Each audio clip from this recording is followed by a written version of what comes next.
Bonjour, bonsoir, c'est vous qui voyez. Aujourd'hui, on a un grand angle et on voit les films que j'ai vus en avril. Et j'en ai pas vu beaucoup, j'en ai vu que deux. Le premier film que j'ai vu en avril, Captive State de Rupert Wyatt. Le film est un mélange intéressant en fait de policiers et d'espionnage dans une ambiance sombre, mélangé à de la SF et des aliens. Et le mélange a vraiment bien marché sur moi. La collection des personnages, comment ils se font passer les messages, la découverte du réseau terroriste, j'ai trouvé ça génial. L'histoire des personnages est hyper tragique.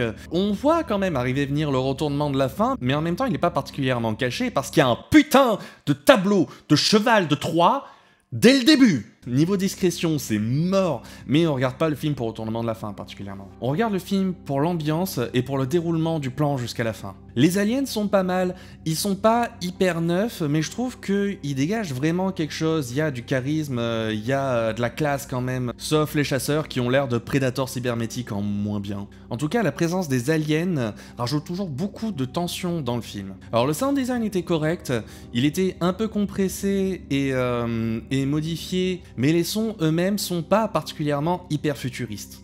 Un moment qui m'a marqué, c'est quand même quand, à un moment donné, il y a un alien qui meurt, et sa respiration au moment de mourir,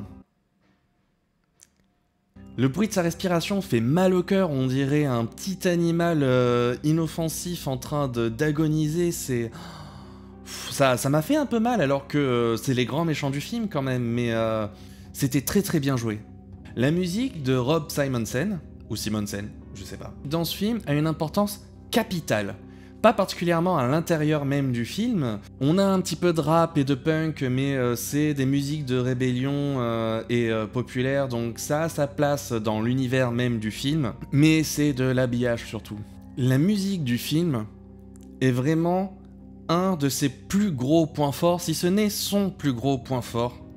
Au niveau ambiance, ça surpasse tout ce que j'ai vu. Ce qui marque beaucoup, c'est les percussions hyper présentes. C'est l'instrument principal du film. Elles sont tellement sèches. Ça m'a asséché. Ça m'a scotché dès les premières secondes du film. Elles décrivent bien la situation que vivent les humains dans les quartiers.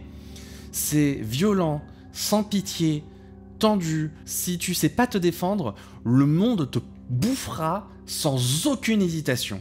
On a aussi pas mal de marches qui donnent un côté très militaire et martial, mais ça marche aussi sur les deux points différents du film, à la fois dans l'oppression de la société et de la surveillance qui est mise en place par les aliens, donc par l'autorité et le gouvernement, pour qui des milliers de pas de marche militaire représente l'ordre, et en même temps ça représente bien aussi la détermination du réseau terroriste qui est sans faille. Mais qu'est-ce qui fait qu'on comprend que la musique est du point de vue des oppressés et non des oppresseurs? C'est déjà que pas mal de percussions sont des choses du quotidien, des bruits de pas, des claquants de mains. C'est pas des choses qui vont ressembler à des tambours et des caisses claires de fanfare, ce qui représenterait vraiment l'ordre et donc l'oppresseur. Et ensuite, c'est au niveau du son.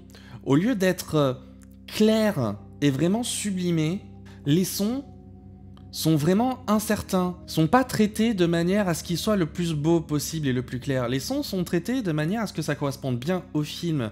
Et donc du coup, ils sont un peu étouffés, ils résonnent un peu étrangement, avec beaucoup d'effets délai qui lui-même rajoute dans la rythmique, mais de manière un peu chaotique. Et aussi pas mal avec le jeu de la justesse du rythme.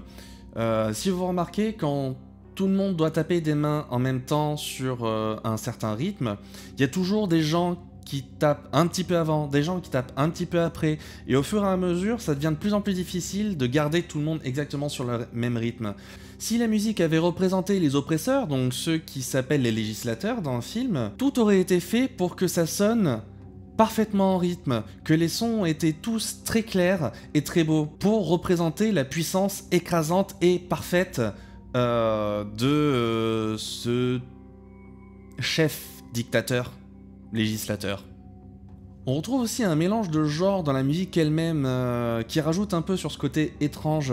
Il y a plein de moments où on n'est pas certain d'entendre du cuivre ou du synthé, si on démarre sur l'un pour finir sur l'autre, si on commence par l'autre pour finir sur le premier. Et sur les percussions, et les cordes, on a des moments où le son est très compressé et donc très SF, et d'autres moments où ça sonne beaucoup plus naturel. On a pas mal de moments aussi avec des genres de drops assez lents, donc où le son devient légèrement plus grave, pour donner la sensation de vertige et de déséquilibre qui rajoute un petit côté horreur dans la SF, qui est pas mal.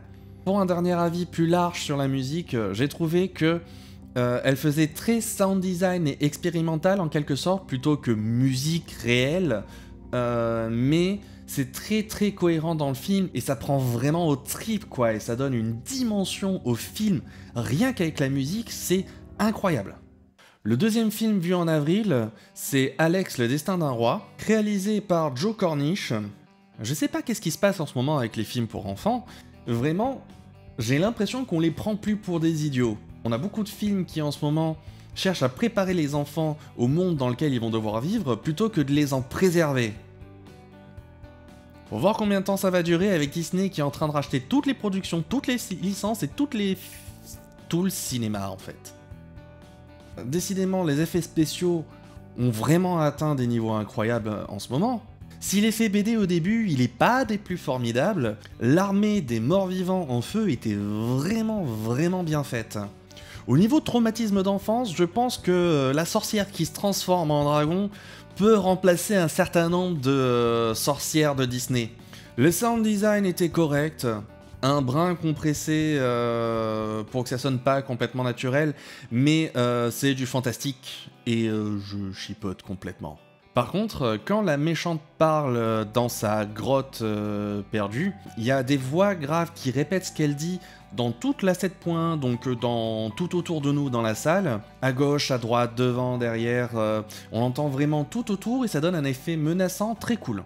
Pour la musique, honnêtement, je m'attendais pas du tout à autant d'électro, mais venant d'un collectif de musiciens appelé Electric Wave Bureau, c'est pas si étonnant que ça en fait.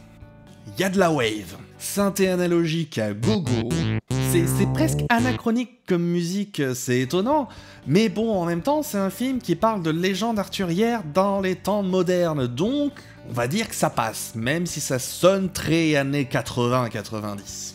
Après, voilà, c'est présent tout le long du film, donc il y a une cohérence générale quand même. Ça lui donne juste une identité musicale particulière. Il y a beaucoup d'électro dans la musique, mais elle est également très orchestrale, puisque on est sur un film pour enfants assez classique quand même aussi, avec des instruments anciens pour entrer dans le thème arthurien, des clavecins, des mandolines, des flûtes aiguës, des instruments qu'on imagine venir des temps des légendes arthuriennes.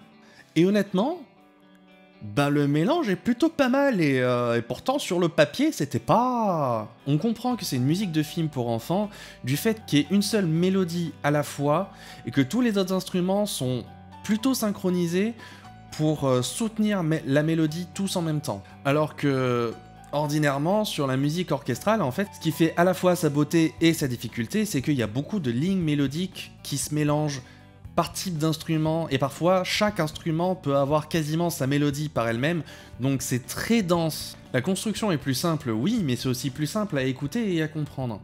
L'inconvénient, quand il n'y a qu'une seule mélodie à la fois, c'est que cette mélodie, elle a intérêt d'être bonne. Et là, je me suis retrouvé pour la première fois avec une musique que j'ai sincèrement pas aimée. Sur Venom, la musique allait pas assez loin. Sur Aquaman, la musique à la fin, elle était très kitsch parce qu'elle allait trop loin sur l'effet qu'elle voulait donner. Là, non, l'arrangement était bon, l'ambiance était bonne, le mixage était bon, les instruments étaient clairs, j'ai juste pas aimé la composition. Mais bon, il y en a qu'une dans le film, donc ça va. Dernier détail sur la musique, pour montrer qu'il y a un mélange des époques qui se fait. Le mélange se fait au sein même de la musique parce que cette mélodie principale dont je parlais, qui était toujours une seule à la fois, elle est jouée toujours par deux instruments à la fois. Un synthé et un instrument d'orchestre ou ancien. Donc le mélange des deux époques sur la même mélodie synchronisée, le symbole est là. Je suis le Cédric du futur, le moins bien préparé de l'histoire du passé en fait. Bref, je suis là pour vous parler d'Avengers Endgame. Il y a des choses à dire sur Endgame. Beaucoup. Mais je vais pas rajouter l'huile sur le feu. Beaucoup de choses ont déjà été dites. Des choses où je suis d'accord, des choses où je suis moins d'accord. On n'est pas vraiment là pour ça. Je l'ai plutôt bien aimé.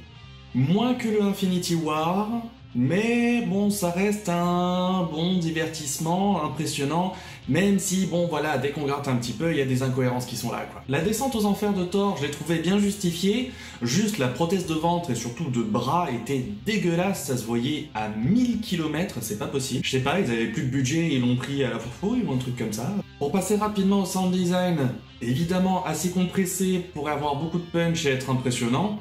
Les bruits violents, style explosion, etc., évidemment pas trop fort parce que c'est un film tout public, hein. Bref, on commence à connaître un peu la formule sur la chaîne. La musique est d'Alan Silvestri qui a composé notamment pour Predator 1 et 2, Le Retour vers le futur 1, 2, 3 et le court-métrage Qui veut la peau de Roger Rabbit, Forrest Gump, À la poursuite du diamant vert, Abyss, Cage Fatal, Ready Player One, la trilogie de la nuit au musée, Cage Fatal, Bodyguard, Super Mario Bros. Oui, il a aussi composé pour des merdes.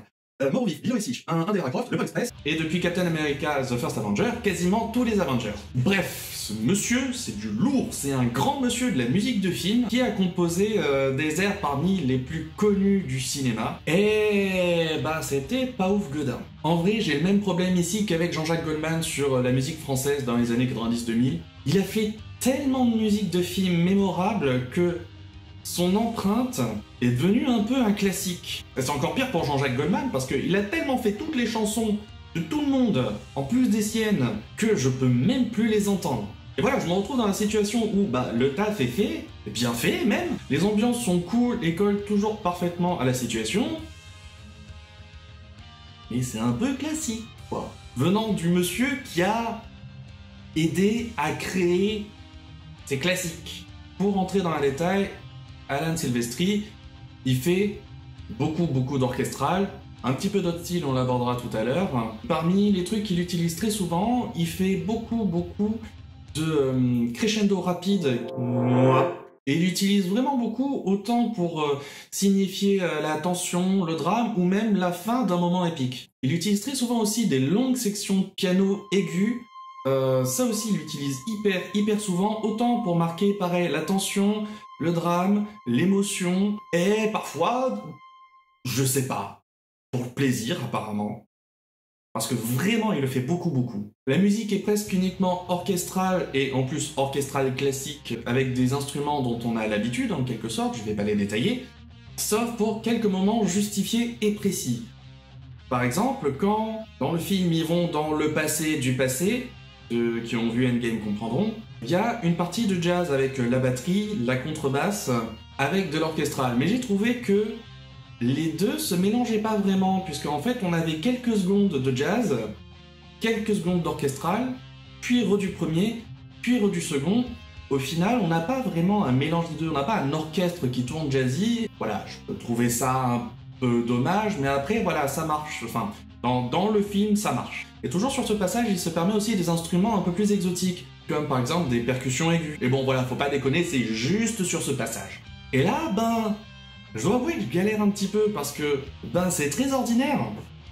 C'est bien fait, mais c'est classique. Et je peux rentrer dans tous les petits détails obscurs pour essayer d'en extraire le moindre sens pour vous expliquer qu'est-ce que ça veut dire, mais ça n'a pas vraiment de sens et c'est pas vraiment le but de la chaîne non plus. Surtout qu'en plus, le côté déjà vu, ou plutôt déjà entendu de la musique, il est vraiment accentué par le fait que tous les thèmes les plus connus viennent des 3-4 films précédents, qui, de mémoire, puisque le format n'existait pas à l'époque, faisaient plus ou moins pareil eux-mêmes. Oui, ça rend les suites et l'univers cohérent de manière générale, on va dire dans le macro, mais voilà, dans Endgame, il y a quasiment que du repompage au final. En dehors du thème des Avengers lui-même, qui revient souvent dans tous les films, même les musiques d'action en elles-mêmes, même les musiques de retournement, même les musiques d'émotion, sont elles-mêmes des reprises soit du thème des Avengers, soit des films précédents. Et oui, en même temps, c'est difficile de faire autrement, vu que le film passe son temps à s'auto-référencer et à nous mettre des scènes de films d'avant. Ça va tellement loin que les seules musiques différentes, du coup, qui sont pas composées par Alan Silvestri, c'est par exemple Come and Get Your Love, Come and Get Your Love, des Redbone, qui sort littéralement du premier Gardien de la Galaxie, qui nous remettent la scène qui va avec en plus. Quelque part, ça rejoint un peu la critique que fait Durandal de la formule Disney au cinéma, c'est prendre le moins de risques possible et préférer faire des films moyens, un peu déjà vus, mais qui va plaire au plus grand nombre. Là, quand même, au niveau zéro prise de risque, la même personne qui fait la même musique pour les mêmes films. Même la saga Harry Potter, elle a pris plus de risques en ayant des compositeurs différents. Et on peut pas reprocher à la saga Harry Potter une cohérence globale quand même, surtout au niveau de la musique. Je m'attendais pas à être aussi salé quand j'ai commencé à écrire la critique de Endgame, mais pendant que je travaillais dessus, ça m'a vraiment frappé. Et puis bon, puisque je suis salé, autant je vais râler et spoiler sur la fin du film. Hein. Faire un Captain Marvel féministe, tout ça pour qu'elle serve quasiment à rien dans le film, enfin on la voit quand même 2 secondes, hein, c'est juste histoire de dire non, c'est pas un Deus Ex Machina, c'est pas pareil. Si, c'est un Deus Ex Machina. Black Widow, la première femme Avenger, elle aura jamais de film, et puis alors là en plus c'est mort, alors que bah il y avait largement de quoi. Et on a une malheureuse scène avec tous les personnages féminins des Avengers qui se battent, et puis franchement, en plus, ça sort de nulle part, enfin je veux dire, c'est un peu se foutre de la gueule du monde, surtout juste après Captain Marvel. J'en ai eu marre que sur 3 heures de film, on ait 1 heure quasiment de bande-annonce et de teaser pour les prochains films Marvel, ça va quoi. Surtout qu'en plus, le film passe son temps à s'auto-référencer en allant dans les films précédents. Avoir 2 ou 3 scènes qui servent juste à énumérer tous les films qui ont été faits avec le voyage dans le temps, pour dire non, c'est pas du tout comme ça que ça se passe en vrai. Et finalement pas expliquer qu'est-ce que tu fais et finalement faire un peu la même chose, c'est un peu cheapos quand même, hein. Et enfin, le truc qui m'a marqué pendant le film, c'est que clairement tous les films précédents, ils ont pas du tout commencé à faire la moindre forme de fin. Ça se voit qu'ils rament quoi, il y a tellement d'histoires, il y a tellement de sous-intrigues et de machins. Enfin, ce film c'est vraiment un concentré de la formule Marvel et Disney.